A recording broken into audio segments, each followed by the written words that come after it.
Pursue करना चाहिए। आपके सामने सर इस बड़ा सवाल आता होगा, एक तो प्रेशर हैंडलिंग वाला, और दूसरा ये सब्जेक्ट कैसे चुने, लैंग्वेज क्या रखें, इंग्लिश हिंदी, तो क्या आप किस तरह सुझाव देते हैं? नहीं, मैं तो जानता हूं कि 15 साल के बाद अब व्यक्ति आईएएस की तैयारी करे ना करे, जवानी मतलब संघर्ष, वो जवानी की परिभाषा है। आपको विवाह करना है, आपको नौकरी करनी है, आपका परिवार व्यक्तिगत होगा, तो ये सब चीज करने के लिए प्रेशर आएगा ही आएगा।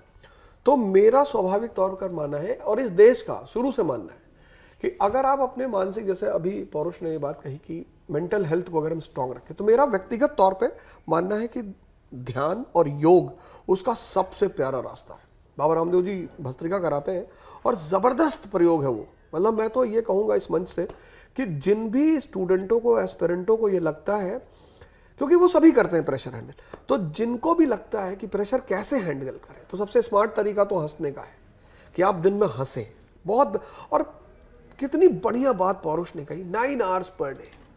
इसको बोलते हैं कि आईएएस टॉपर आपके सामने बैठा 29th रैंक होल्डर, कोई 18 आवर 20 आवर की बात नहीं कर रहा है, कितनी जेन्युइन 9 आवर्स।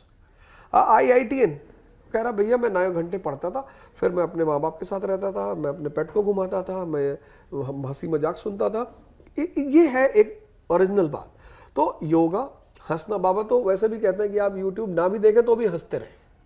तो वो प्रेशर हैंडल करना ही पड़ेगा सबको। ऑप्शनल का जहां तक सवाल है, तो 2 फैक्टर बहुत इंपॉर्टेंट है। एक तो आपका इंटरेस्ट, जैसे इन्होंने कहा इलेक्ट्रिकल से मैंने किया लेकिन उसका सिलेबस क्लियर नहीं था। अब ये बड़ा काउंटिंग पॉइंट है। कुछ लोगों के लिए लगता है कि ज्योग्राफी में तो मेरा इंटरेस्ट है लेकिन सिलेबस आपको समझ में नहीं आ रहा है, तो आप दूसरा प्रेफरेंस दीजिए टीचर। किसी भी सब्जेक्ट का टीचर आपको अर्जुन बना सकता है। मतलब अगर टीचर की भूमिका कृष्ण की होती है, तो अब PSIR का टीचर है, ज्योग्राफी